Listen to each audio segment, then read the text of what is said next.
ஒன்று வீதி வழி போகும் என்று யாரோ சொன்னார், யாரோ சொன்னார்.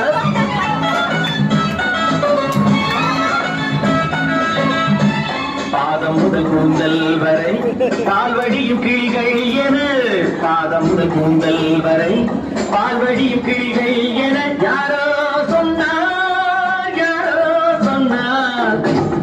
காதல் மலர்